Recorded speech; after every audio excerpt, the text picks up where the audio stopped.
ஆச்சி மசாலா. எந்த சமையலும் ருசி தேடும் ரகசியம். 20 ரூபாய்.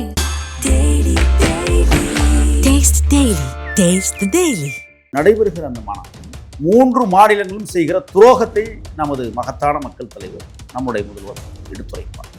என்ன துரோகங்கள்? ஆந்திராவிலிருந்து கிருஷ்ணா நதி நீர் பிரச்சனை இருக்குது, கர்நாடகாவிலிருந்து காவிரி நதி நீர் பிரச்சனை இருக்கிறது, கேரளத்திலிருந்து முல்லை பெரியாறு அணை பிரச்சனை இருக்கிறது. இன்றைக்கு மத்திய உள்துறை அமைச்சர், அதற்கு தலைவர் தமிழ்நாட்டு முதலமைச்சர், துணைத் தலைவர் என்றால் எதிர்கால இந்தியாவை தீர்மானிக்கக்கூடிய சக்தியாக இவர்தான் இருக்கிறார் என்பதை எமது எதிரிகள் கூட தீர்மானித்து வைத்திருக்கிறார். இப்போ கனிம வளங்களை அந்நிய மாநிலங்களுக்கு கடத்தக்கூடாது என்கிற புதிய வரைவு சட்டம், புதிய தடை கேரளாவை மிகப்பெரிய அளவில் பாதித்தது. எல்லைகள் அடைக்கப்பட்டு விட்டது. இதில் இப்போ குறிப்பாக கரண்டில் மிகப்பெரிய விஷயமா பேசி கொண்டிருக்கிறது காவிரி நீர் பிரச்சனை. மிக தீவிரமாக கர்நாடகத்திலே நான் ஒன்று சொல்கிறேன், எந்த சிவப்பையும் மஞ்சள் கொடியையும் ஏந்தி கர்நாடகத்தில் இருக்கிற ஒரு சில கன்னட வெறியர்கள் தமிழர்களுக்கு எதிரான நடவடிக்கைகளில் ஈடுபடுகிறார்கள். அதே சிவப்பு மஞ்சள் கொடியை பயன்படுத்தித்தான் தமிழக வெற்றி கழகம் தமிழகத்தை பாதுகாக்க துடிக்கிறது. அப்போ இவர்கள் என்னன்னா, அதிகாரம் தன் கையில் இருக்கிறது என்பதை பயன்படுத்தி கொண்டு நம்ம என்ன வேணாலும் செய்யலாங்கிறத இப்போ வனத்துறை கையில் எடுத்துட்டாங்க. இன்னைக்கு பார்த்தீங்கன்னா ஒரு 3 தமிழர்களை சுட்டு வீழ்த்தியிருக்கிறார். இதையெல்லாம் இன்றைக்கு தமிழ்நாடு முதலமைச்சர் அவர்கள் மத்திய உள்துறை அமைச்சராக இருக்கிற அமித்ஷாவிடம் எடுத்துரைப்பார் என்றே நான் கருதுகிறேன். இல்லை, இன்னைக்கு கண்டிப்பாக காவிரியை பற்றியும் சரி, இந்த 3 மரணத்தை பற்றியும் சரி கண்டிப்பாக எடுத்துரைப்பது ஓகே. என்ன விடை வாங்கி வருவார்? விடை எந்த மாதிரி கிடைக்கிறோம்? நிச்சயமாக நான் சொல்லுகிறேன், என் தலைவன் கண்ணசிக்காக உண்மையிலே நான் பார்க்கிறேன். ஆனால் அவர் அமைதியாக எதை செய்ய வேண்டுமோ அதை செய்யணும்னு துடிக்கிறார். பேச்சுவார்த்தையின் மூலமாக துடிக்கணும்னு நினைக்கிறார்.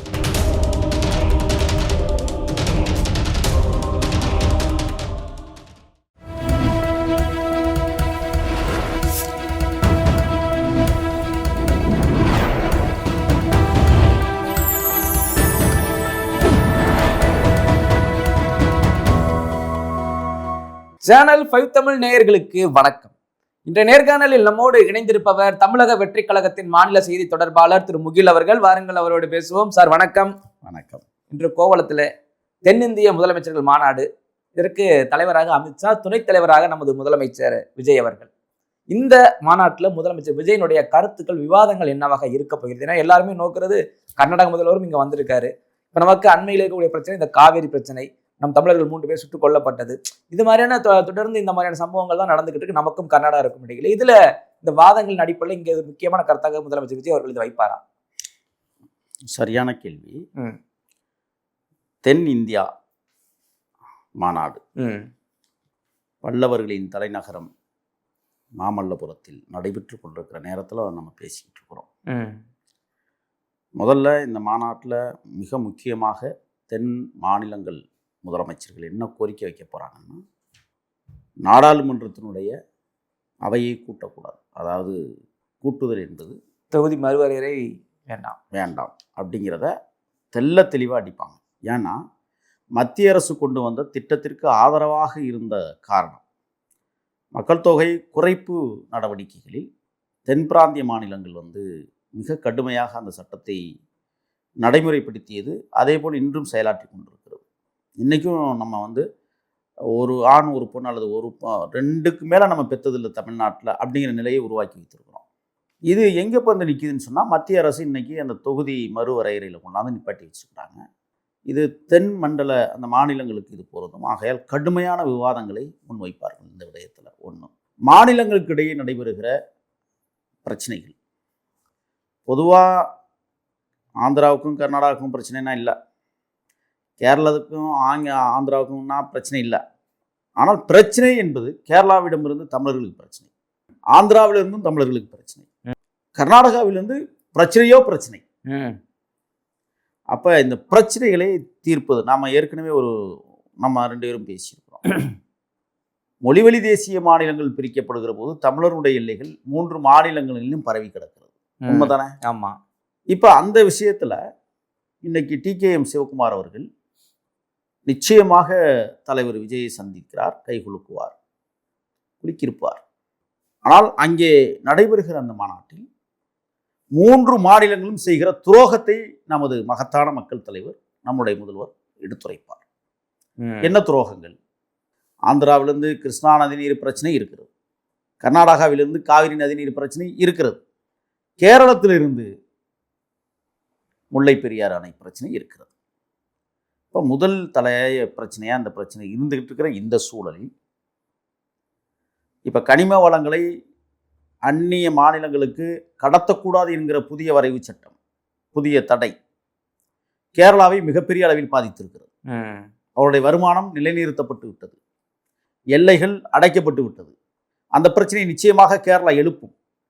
ஆனால் கேரளாவுக்கு நாம் என்ன சொல்லுகிறோம் என்றால், உங்கள் மலைகள் இருக்குல்ல, உடச்சிக்கோங்க, எங்கள் மலையில ஏன் எடுத்து உங்களுக்கு கொடுக்கணும் நாங்கள் அப்படிங்கிற நிலைப்பாட்டை இன்றைக்கு தமிழ்நாடு முதலமைச்சர் அவர்கள் மிக முனைப்பாக இந்த விடயத்தில் காரியத்தை நகர்த்தி கொண்டிருக்கிறார்.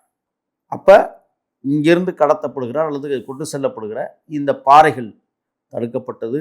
இதை அவங்க கோரிக்கையாக வைப்பாங்கன்னு நினைக்கிறீங்களா நீங்கள்? கேரளா கண்டிப்பாக வைப்பாங்க, நிச்சயமாக வைப்பாங்க. ஏன்னா அவங்களுக்கு இந்த பாறைகள் வந்து மிகப்பெரிய அளவில் அங்கே வியாபாரம் நடந்தது. தமிழ்நாட்டுக்கு வருமானம் இருந்ததை சொந்த வருமானமாக்கி கொண்டது திராவிட முன்னேற்ற கழகம், அண்ணா திராவிட முன்னேற்ற கழகம். ஆனால் இப்பொழுதுதான் அந்த வருமானம் அரசுக்கு கஜானாவுக்கே செல்கிறது. அரச கஜானாவில் பணமே இல்லாட்டாலும் பரவாயில்ல, என்னுடைய கனிம வளத்தை உன் மாநிலத்துக்கு நான் கொடுக்க முடியாது நம்ம சொல்லிட்டோம். அப்போ அவங்கள்ட்டே 2 பிரச்சனை இருக்குது, முல்லை பெரியாறு பிரச்சனை, கனிம வள பிரச்சனை, 2 பிரச்சனை இருக்குது. அப்படியே நீங்கள் கர்நாடகத்துக்கிட்ட வந்தீங்கன்னா இப்போ 2 பிரச்சனை இருக்குது. ஒன்று காவிரி நதிநீர் பிரச்சனை, 2வது இன்றைக்கு 3 தமிழர்கள் படுகொலை செய்யப்பட்ட பிரச்சனை. இது கர்நாடகா பக்கம் இருக்குது. ஆந்திராவில் பார்த்தீங்கன்னா கிருஷ்ணா நதிநீர் பிரச்சனை மட்டும் இல்லை, தமிழக மக்கள் சில பேர் சுட்டுக் கொல்லப்படுகிற விஷயமும் தொடர்ச்சியாக நடைபெற்று கொண்டிருக்கு. ஆக 3 மாநிலங்களும் 2 பிரச்சனைகளை நமக்கு கொடுத்து கொண்டிருக்கிறார்கள். அப்போ இந்த 6 பிரச்சனைகளையும் பேச வேண்டிய சூழல் இன்றைக்கு நம்மளுடைய முதலமைச்சர் அவர்களுக்கு இருக்கிறது. இதில் இப்போ குறிப்பாக கரண்டில் வந்து மிகப்பெரிய விஷயமா பேசி கொண்டிருப்பது காவிரி நதிநீர் பிரச்சனை. மிக தீவிரமாக கர்நாடகத்திலே நான் ஒன்று சொல்கிறேன், எந்த சிவப்பையும் மஞ்சள் கொடியையும் ஏந்தி கர்நாடகத்தில் இருக்கிற ஒரு சில கன்னட வெறியர்கள் தமிழர்களுக்கு எதிரான நடவடிக்கைகளில் ஈடுபடுகிறார்கள். அதே சிவப்பு மஞ்சள் கொடியை பயன்படுத்தித்தான் தமிழக வெற்றி கழகம் தமிழகத்தை பாதுகாக்க துடிக்கிறது. 2 வேறுபாடு இல்லை. அவர்கள் மண்ணை பாதுகாப்பதற்கு போராடுகிறார்கள். அது போராட்ட வடிவம் சரியானது, ஆனால் போராட்ட தன்மை மோசமானது. இங்கே தமிழ்நாட்டை பொறுத்தவரை இந்த காவிரி நதிநீர் சிக்கலில் கிட்டத்தட்ட 75 ஆண்டு காலம் அண்ணா திராவிட முன்னேற்ற கழகம், திராவிட முன்னேற்ற கழகம் மக்களை மிக மிக எள்ளி நகையாடி அவமானப்படுத்தி வைத்திருக்கிறது, கேவலப்படுத்தி வைத்திருக்கிறது. இதை எப்படி உடைக்க போறோம் அப்படிங்கிறதான் பேச்சுவார்த்தை என்பதன் மூலமாகத்தான் இதை சரி செய்ய முடியும் என்று தமிழ்நாடு முதலமைச்சர் மாண்புமிகு அண்ணன் விஜய் அவர்கள் முடிவு. அதாவது 60 ஆண்டு காலத்துக்கு மேலாக இங்கே ஆளும் இந்த திராவிட கட்சிகள் செய்ய முடியாத தமிழக வெற்றி கழகம் செஞ்சிரும் அப்படின்ற மாதிரி தான் உங்களுடைய வாதம் இருக்கு. ஏன்னா நேற்று சட்டசபையில் இந்த மாதிரியான ஒரு கேள்வி எழுப்பும்போது நேரு வந்து பேசுறாரு, அப்படிலாம் சொல்லாதீங்க, நாங்கள் 60 ஆண்டு காலமாக நாங்கள் போராடிட்டு தான் இருக்கோம், காவிரிக்காக பல முதலமைச்சர் வந்தாலும் நாங்கள் போராடிட்டே தான் இருக்கோம், நீங்க இப்படி எப்படி குற்றச்சாட்டு எங்க மேல வைப்பீங்க, நாங்கள் ஏதாவது துரோகம் பண்ண மாதிரி சொல்றீங்களேன்னு சொல்லி கேள்வி எழுப்பினார். 1969 யார் அமைச்சராக இருந்தது? அன்றைக்கு தான் இவர் கையில் வருது, கலைஞர் கையில் வருது ஆட்சி. அப்போ மட்டும் எப்படி கிருஷ்ணராஜசாகர் அணையும் கபினி அணையும் கட்டப்பட்டுச்சு? 27 அணைகள் குறிக்க கட்டப்பட்டிருக்கு, எப்படி அனுமதி கொடுத்தது திமுக அரசு? இந்த கேள்விக்கெல்லாம் துரைமுருகன் பதில் சொல்லுவாரா? இன்னைக்கு மேகதூது தான் அதுக்கு பேர். மேகதாதுங்கிறது கன்னட பெயர். இந்த மேகதூது அணையை கட்டுவதற்கு காரணமே மேல்மட்டம், ஒகனைக்கல் பில்லிக்குண்டுக்கு மேலே இருக்கிற ஒரு கட்டமைப்பு, அது பூலோக வடிவமைப்பு. அப்போ அதை மேலே அணையை கட்டிட்டீங்கன்னா தண்ணி கீழே வராது, ஃபுல்லாகவே நீங்கள் அடைச்சி வச்சிருவீங்க. இதைத்தான் நாம் எதிர்க்கிறோம்னு சொல்கிறோம். அதுவும் பல லட்சம் கோடிகளை கொட்டி அந்த அணையை கட்டுவதற்கு தீர்மானித்திருக்கு. காரணம் என்னென்னா, அது பாறைகள் நிறைந்த பகுதி, அவ்வளோ சீக்கிரமெல்லாம் அதை உடைச்சி கட்ட முடியாது. அப்போ அதை உடைச்சி கட்டுற அளவுக்கு உங்களுக்கு சிந்தனை வந்திருக்குன்னு சொன்னால், நான் ஒன்று சொல்லவா, மகத்தான மண்ணுரிமை தலைவர் வீரப்பனார் இருக்கிற வரை இந்த விஷயத்தை கையில் எடுத்தீங்களா? ஒன்று. 2023 ராஜா என்கிறவர் படுகொலை செய்யப்பட்டிருக்கிறார் வனத்துறையால் கர்நாடகத்தில், தெரியுமில்லது, பாராட்டுப்படுது. ஆமாம். அதே 2023 நீங்கள் பார்த்தீங்கன்னா மோகன் என்கிறவர் படுகொலை செய்யப்பட்டிருக்கிறார், பழனி என்கிற மோகன். அதில் அவரை என்ன செய்கிறாங்க, சுட்டு கொண்டுட்டு எரித்து பாலாத்தில் தூக்கி வீசுறாங்க கர்நாடக வனத்துறை. இந்த வனத்துறை சார்ந்தவர்கள் யாருன்னு கேட்டிங்கன்னா, வீரப்பனரால் பழிவாங்கப்பட்ட டிஎஃப்ஓ சீனிவாசன் என்கிற ஒரு நபர் எந்த இடத்துல வந்து சுட்டு கொண்டு வெட்டி தலையெடுத்துட்டு போனாங்களோ அதே இடத்துல இன்னைக்கு கர்நாடக அரசு ஒட்டுமொத்த கர்நாடக வனத்துறைக்கும் பயிற்சி முகாமை அங்கே அமைத்திருக்கு. அப்போ இவர்கள் என்னன்னா, அதிகாரம் தன் கையில் இருக்கிறது என்பதை பயன்படுத்தி கொண்டு நம்ம என்ன வேணாலும் செய்யலாங்கிறத இப்போ வனத்துறை கையில் எடுத்து தான் இன்னைக்கு பார்த்தீங்கன்னா ஒரு 3 தமிழர்களை சுட்டு வீழ்த்தியிருக்கிறார். கிட்டத்தட்ட ஜெகநாத தொட்டி கண்ணூர் தொகுதி இதையெல்லாம் இன்றைக்கு தமிழ்நாடு முதலமைச்சர் அவர்கள் மத்திய உள்துறை அமைச்சராக இருக்கிற அமித்ஷாவிடம் எடுத்துரைப்பார் என்றே நான் கருதுகிறேன். இல்லை, இன்னைக்கு கண்டிப்பாக காவிரியை பற்றியும் சரி, இந்த 3 பேர் மரணத்தை பற்றியும் சரி கண்டிப்பாக எடுத்துரைப்பது ஓகே. என்ன விடை வாங்கி வருவார்? விடை எந்த மாதிரி கிடைக்கும் நமக்கு? நிச்சயமாக நான் ஒன்று சொல்லுகிறேன். இதற்கு மத்திய அரசு ஒரு தீர்வு காண வேண்டும். காவிரி நதிநீர் சிக்கலையும் தீர்க்க வேண்டும். தமிழ்நாட்டு தமிழர்கள் படுகொலை செய்யப்படுவதை நிறுத்த வேண்டும் என்கிற கட்டளையை மத்திய அரசு இட வேண்டும். இப்ப நீங்க பாத்தீங்கன்னா அந்தோணிங்கிறவர் ஜெகநாத தொட்டி அந்த கண்ணூர் தொகுதி முக்கியமான காரணம் ஒன்று சொல்லிடுறேன். கண்ணூருங்கிறது கிட்டத்தட்ட மாதேஸ்வரம் மலை உள்ளடக்கிய தொகுதி. இந்த கண்ணூர் தொகுதியில் தான் காங்கிரஸ் சார்பில் போட்டியிட்ட ராஜகவுடாவை வீரப்பனார் அவர்கள் ஆதரித்து வாக்கு சேகரித்து பெருவாரியான வாக்குகள் வித்தியாசத்தில் வெற்றி பெற வைத்த தொகுதி அந்த தொகுதி. அந்த தொகுதியில் தான் முன்னாள் விவசாயத்துறை அமைச்சர் நாகப்பா அவர்கள் வெற்றி பெற்ற தொகுதி. அங்கதான் ராஜ்குமார் அது நாகப்பா வந்து காட்டுக்குள் அழைத்து செல்லப்பட்டார் வீரப்பனார் அவர்களால். இந்த கண்ணூர் தொகுதி தான். இந்த கண்ணூர் தொகுதி என்பது முழுக்க முழுக்க சாம்ராஜ்நகர் மாவட்டத்துக்கு உட்பட்ட பகுதி, தமிழர்கள் நிறைந்து வாழ்கிற பகுதி. இந்த சாம்ராஜ்நகர் மாவட்டத்துக்குள்ள தான் ராமபுரா காவல் நிலையம் இருக்கிறது. அதைத்தான் வீரப்பனார் அவர்கள் இதே காவிரி நதிநீர் சிக்கலில் தாலி பிச்சையும் மடிப்பிச்சையும் ஏந்தி சென்ற தமிழ் பெண்களை கதற கதற கற்பழித்த சம்பவங்கள் அந்த ராமபுரா எல்லைக்குட்பட்ட பகுதியில் நடந்த காரணத்தால் அதை பாதுகாக்க தவறிய அந்த காவல்துறையை காவல் நிலையத்துக்குள்ளேயே புகுந்து சுட்டு வீழ்த்தினார். ஆக இப்படி சம்பவங்கள் கண்ணூர் தொகுதியில் இருக்கிறது. இன்றைக்கு 3 தமிழர்களும் அந்த கண்ணூர் தொகுதிக்குள் இருக்கிறார்கள். மரியமங்கலத்தை சார்ந்த ஜான்ரோஸ் பீட்டர் சுட்டுக் கொல்லப்பட்டிருக்கிறார். அது மட்டுமல்ல, லாசர் தொட்டியை சேர்ந்த செபஸ்டின் டேவிட்மார் 3 பேருமே கிறிஸ்துவர்களாக இருந்தாலும் நான் ஒன்றை சொல்ல கொள்ள கடமைப்பட்டிருக்கிறேன், சாதியை சொல்லுகிறேன் என்று தவறாக நினைத்து விடக்கூடாது. இவர்கள் கிறிஸ்துவ வன்னியர்கள் நிறைந்து கிடக்கிறார்கள். இன்றைக்கும் நீங்க வந்து மாதேஸ்வரம் மலைக்கு கீழ்ப்பகுதியான மேற்கு பகுதிகளில் ஒடுக்காப்பள்ளம் என்கிற இடத்தை தாண்டி நீங்க போனீங்கன்னா தமிழ்நாட்டு கிறிஸ்தவர்கள் தான் அதிகமாக இருக்கிறார்கள். அவர்கள் பொண்ணு எடுப்பது தமிழ்நாட்டுக்குள்ள, பொண்ணு எடுப்பதும் தமிழ்நாட்டுக்குள்ள. ஆக அந்த காலத்திலிருந்து, குறிப்பாக மேட்டூர் அணை கட்டுகிற காலத்திலிருந்தே அங்கிருந்து மக்கள் இடம்பெயர்ந்து அந்த பகுதிக்கு சென்றவர்கள். அவர்களில் இன்றைக்கு 3 பேரை சுட்டு வீழ்த்தி இருக்கிறது கர்நாடக வனத்துறை என்றால் அதுக்கு பொறுப்பற்ற தன்மையில் கர்நாடக முதலமைச்சர் இது எங்க மாநிலத்துக்கு உள்ள பிரச்சனை, நீங்க ஏன் தலையிடுறீங்கன்னு கேட்கிறாங்க. இல்ல, அதைத்தான் அந்த கேள்வி உங்ககிட்ட வைப்போம்னு நினைச்சேன். சாதாரண மனிதனாகவே இருக்கும் அனைவருக்குமே ஒரு கோபம் வந்தது. உங்க வேலையை நீங்க பாருங்க, நீங்க முதலமைச்சரை பார்த்து நீங்க சொல்லும் போது சாதாரண குடிமக்களும் கோபம் வந்தது. ஆனால் தாவேகாவில் இதை நீங்க எந்த அளவுக்கு பெரிய அளவில் எடுத்தீங்க? ஒரு அடுத்த அண்டை மாநிலத்தினுடைய முதல்வர் நம்ம முதல்வர் சொல்லும் போது நீங்க என்ன முன்னெடுப்பு தாவேக கட்சி பொறுக்கு எடுத்துச்சு? எதிர்குறலா நீங்க என்ன காட்டினீங்க இப்போ வரைக்கும்? தமிழீழ தாயகத்திற்காக தமிழ்நாட்டு தமிழர்கள் சிந்திய ரத்தங்கள், தமிழ்நாட்டிலிருந்து எண்ணற்ற உயிர்கள் தன்னைத்தானே மாய்த்து கொண்ட சம்பவங்கள் வரலாற்றில் இன்றைக்கு இடம்பெற்றிருக்கிறது. எங்கெல்லாம் தமிழர்கள் உதைபடுகிறார்களோ அடிபடுகிறார்களோ அது தாய்நாட்டு தமிழ்நாடு கண்டிப்பாக குரல் எழுப்பும்.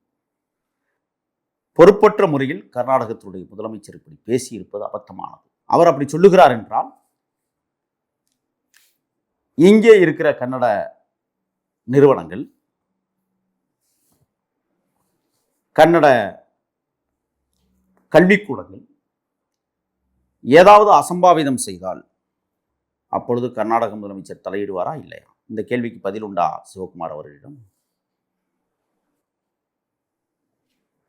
அப்ப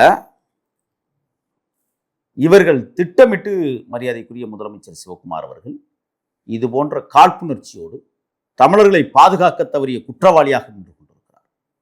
அவர் அப்படி கேட்டால் நாங்கள் இப்படி கேட்கலாமான்னு ஒரு கேள்வி இருக்கு. குடகுமலையினுடைய தேசம் கொடுத்து விடுவியா?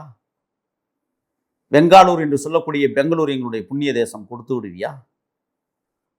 கோலார் தங்கவயலினுடைய சொந்த தேசம் கொடுத்துருவியா? நீ அதெல்லாம் கொடுத்துரு, உன் மக்களை நீ பாதுகாத்து அப்படின்னு நாங்கள் கிளப்புறோம்னா என்ன ஆகும்? பிரச்சனை. மொழிவழி மாநிலமாக பிரிக்கப்பட்டதில் தமிழ் மொழியும் கலந்து கிடக்கிறது கர்நாடகத்தில். என் தலைவன் கண்ணசிவுக்காக உண்மையிலேயே நாங்கள் காத்துக்கிட்டு இருக்கோம். ஆனால் அவர் அமைதியாக எதை செய்ய வேண்டுமோ அதை செய்யணும்னு துடிக்கிறார். பேச்சுவார்த்தையின் மூலமாக துடிக்கணும்னு நினைக்கிறார். இன்றைக்கு 3 தமிழர்கள் படுகொலை செய்யப்பட்டிருக்கிறார்கள். இதில் முக்கியமானது ஒரு விஷயம், அதே மரியமங்கலத்தை சேர்ந்த மகிமைதாஸ் என்பவர் குண்டடிப்பட்டு பலத்த காயங்களோடு மைசூர் மருத்துவமனையில் அனுமதிக்கப்பட்டிருக்கிறார். அவருடைய உயிருக்கு உத்தரவாதம் இல்லை என்கிற தகவல் கிடைக்குது. ஏன்னா நேற்று இரவு அவர்கள் குடும்பத்தினர் நான் பேசியிருக்கிறேன். அந்த மக்கள் என்னிடத்தில் பேசினார்கள். பாதிக்கப்பட்ட மக்களிடம் தொடர்பு கொண்டேன். என் தலைவன் அனுமதித்தால் நிச்சயமாக அந்த பகுதிக்கு நான் செல்ல தயார். ஏன்னா எல்லாம் என் உறவுகள், என்னை எல்லாருக்கும் தெரியும். அப்ப இந்த விடயத்தில் கர்நாடக முதலமைச்சர் அவர்கள், அது என்னுடைய நாட்டுக்குள் நடக்கிற பிரச்சனை, என்னுடைய மாநிலத்திற்குள் நடக்கிற பிரச்சனை, நீங்கள் ஏன் தலையிடுகிறீர்கள் என்று சொன்னால் அதே போல் நாங்கள் இங்கே சொல்லிவிட முடியாது. அப்படி எங்கள் தலைவர் தளபதி விஜய் எங்களை வளர்க்கவில்லை. நாங்கள் பொறுமையாக கையாண்டு கொண்டிருக்கிறோம் இந்த விடயத்தில். ஆகையால் ஒட்டுமொத்த தமிழர்களுடைய குமுறலாக, வெளிப்பாடாக இன்றைக்கு முதலமைச்சர் அவர்கள் கர்நாடக முதலமைச்சரிடம் இதை அழுத்தமாக திருத்தமாக எடுத்துரைப்பார் என்றே நான் நம்புகிறேன். அது மட்டும் இல்ல, அமித்ஷாவிடமும் இந்த செய்தியை கொண்டு போயிருப்பார், பேசுவார்கள். நேற்று தினம் 1 மணி நேரம் எமது தலைவன் பேசியது என்பதே இதெல்லாம் அடங்கும் என்பதை நான் யூகிக்க முடிகிறது. இல்ல சார், தமிழ்நாட்டிற்கு தண்ணி தர முடியாது அப்படின்னு ஒரு கருத்தும், அதே நேரத்தில் 3 பேர் இறந்ததற்கு நீங்கள் உங்கள் வேலையை பாருங்க, எங்களுக்கு எங்க வேலையை பார்க்க தெரியும் சொல்லக்கூடிய கருத்தையும் முதலமைச்சர் அவர்கள் டி கே சிவகுமார் வெளிப்படுத்தியிருக்கிறார். அவர் தமிழ்நாட்டிற்கு இந்த மாநாட்டிற்காக கலந்துக்கிற வராது. தமிழ்நாடு சென்னை விமான நிலையத்தில் வரவேற்பே பயங்கரமா இருந்தது. இவர்களை வரவேற்பது தமிழ்நாட்டை சேர்ந்தவர்கள் தானே அப்படின்னு பார்க்கும்போது என்னுடைய எண்ணம் என்னவாக இருக்கும், சாமானிய மக்களின் எண்ணமாக என்னவாக இருக்குன்னு நினைக்கிறீங்க? தமிழர் பண்பாடு மகத்துவமானது. வாடிய பயிரை கண்டபோதெல்லாம் மனமாடியது என்று சொன்னவன் தமிழன். பிறப்புக்கும் எல்லா உயிருக்கும் என்று சொன்னவன் தமிழன்.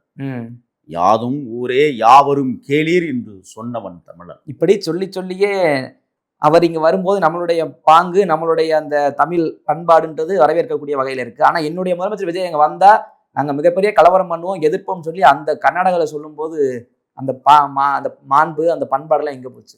நாம் நல்ல உணவை கொடுக்கிறோம், அவர்கள் நச்சு உணவை கொடுக்க முற்படுகிறார்கள். இதுதான் ரெண்டுக்கும் உள்ள வித்தியாசம். நாங்கள் அன்பை போதித்தவர்கள். இன்னும் சொல்ல போனால், முல்லைக்கொடி வாடிவிடும் என்ற காரணத்திற்காக தங்கத்தேரையை தானமாக்கிய தேசம் தமிழர் தேசம், மறந்துவிடக்கூடாது.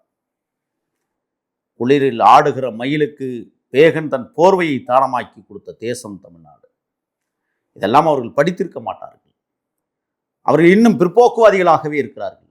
கர்நாடகத்தை பொறுத்தவரை ஒரு சில அமைப்புகள் பிற்போக்குத்தனமாக செயல்படுவதை ஏற்றுக்கொள்ள முடியாது. வாட்டாள் நாகராஜ் போன்ற அயோக்கியத்தனமான பொறுக்கிகள் தமிழர்கள் மீது தொடர்ந்து தாக்குதலை தொடுத்து கொண்டிருப்பதை மரியாதைக்குரிய முதலமைச்சர் TKM சிவகுமார் அவர்கள் தடுத்து நிறுத்த வேண்டும். உங்களுடைய எண்ணங்களை மாற்றிக்கொள்ளுங்கள். நீங்கள் இன்னும் இனவாதமாகவே பேசுகிறீர்கள். அப்படி என்றால் எங்களுக்கும் அந்த உரிமை இருக்கிறது. ஏற்கனவே சொன்னதை போல என் தலைவன் கண்ணசைவுக்காக உண்மையிலேயே காத்திருக்கிறேன். அவர் என்ன சொல்ல போகிறார் என்பதை பொறுத்துத்தான் அடுத்த தீர்வு என்ன அப்படிங்கிறதெல்லாம் இறங்கி களத்தை பார்த்துட்டு வந்து உட்கார்ந்து பேசிட்டு இருக்கிறேன். மற்றவனை போல வாயில பேசிட்டு வந்து இங்கே உட்காரல. கண்ணார களத்தை கண்டவன். அங்கே மக்கள் என்ன வேதனைப்படுவார்கள், எவ்வளவு துன்பப்படுவார்கள், துயரப்படுவார்கள் என்பதை எனக்கு தெரியும். ஆகையால் தான் ரொம்ப பொறுமை காத்து நிற்க வேண்டிய சூழலில் இருக்கிறேன். உன்னை மட்டும் சொல்லிக் கொள்கிறேன், நான் ஒரு இயக்கத்தில் பயணிப்பதால் என்னை மரணித்து கொண்டிருக்கிறேன், கவனமாகி கிடக்கிறேன். இந்த மாநாட்டில் குறிப்பாக முதல்வர் விஜய் அவர்கள் தான் துணைத் தலைவராக, தலைவர் அவர்கள் அமித்ஷா, துணைத் தலைவராக விஜய் அவர்கள். இது தமிழ்நாட்டில் நடக்கிறதுனால தான் துணைத் தலைவராக கொடுத்துருக்காங்களா, இல்லை என்ன காரணம்? இது ஒரு நல்ல ஆளுமை என்று கொடுத்திருக்கிறார்கள், நல்ல தலைவன் என்று கொடுத்திருக்கிறார்கள். மத்திய அரசு கொடுக்கிற பணத்தை மக்களுக்காகவே செய்யக்கூடிய அற்புத பேராற்றல் மிகுந்த ஒரு பெரும் தலைவனை துணைத் தலைவர் ஆக்கியிருக்கிறார்கள். அது மட்டுமல்ல, அவர் தமிழ்நாட்டில் இருக்கிற அனைத்து மக்களுடைய அர்ப்பணிப்பு தலைவராக இருக்கிறார். ஆகையால் அந்த பதவி அவரை அலங்கரிக்க வந்திருக்கிறது. இவர் கேட்கல, இவர் அதை எதிர்பார்க்கல. இன்றைக்கு மத்திய உள்துறை அமைச்சர், அதற்கு தலைவர், தமிழ்நாட்டு முதலமைச்சர் துணைத் தலைவர் என்றால் எதிர்கால இந்தியாவை தீர்மானிக்கக்கூடிய சக்தியாக இவர்தான் இருக்கிறார் என்பதை எமது எதிரிகள் கூட தீர்மானித்து வைத்திருக்கிறார்கள். டெல்லியில் எதிர்கால இந்தியாவை ஆளப்போகிற அற்புத தலைவனை துணைத் தலைவர் ஆக்குவதற்கு டெல்லிக்கு தெரிந்திருக்கிறது, இங்கே இருக்கிற சில்லறைகளுக்கு தெரியவில்லை. இதுதான் இங்கே பிரச்சனை. ஆக எதிர்காலத்தின் இந்திய பிரதமர், தமிழ்நாட்டின் தற்போதைய நல்ல முதல்வர் அந்த பதவியை அலங்கரிக்கிறார் என்றால் அது இந்தியாவுக்கு பெருமை. அது மட்டுமல்ல, என் தலைவன் இந்தியா முழுவதும் எங்கு பயணம் செய்தாலும் லட்சம் தொண்டர்களை கையில் வைத்திருக்கிற ஒரு அற்புத தலைவனை தமிழ்நாடு பெற்றிருக்கிறது. ஆகையால் தான் இன்றைக்கு எம் தலைவனுக்கு துணைத் தலைவர் பதவி கொடுத்து எதிரிகள் கூட எம்மை வரவேற்கிறார்கள், எதிரிகள் கூட அலங்கரிக்கிறார்கள் என்றால் அதுதான் தமிழக வெற்றி கழகம், அதுதான் தமிழக வெற்றி கழகத்தின் அரசு, அதுதான் தமிழக வெற்றி கழகத்தின் தலைவன். ஓகே சார், உங்களுடைய பல்வேறு கருத்தில் என்னோட பகிர்ந்து ரொம்ப நன்றி சார். தொடர்ந்து பேசுவோம். நன்றி.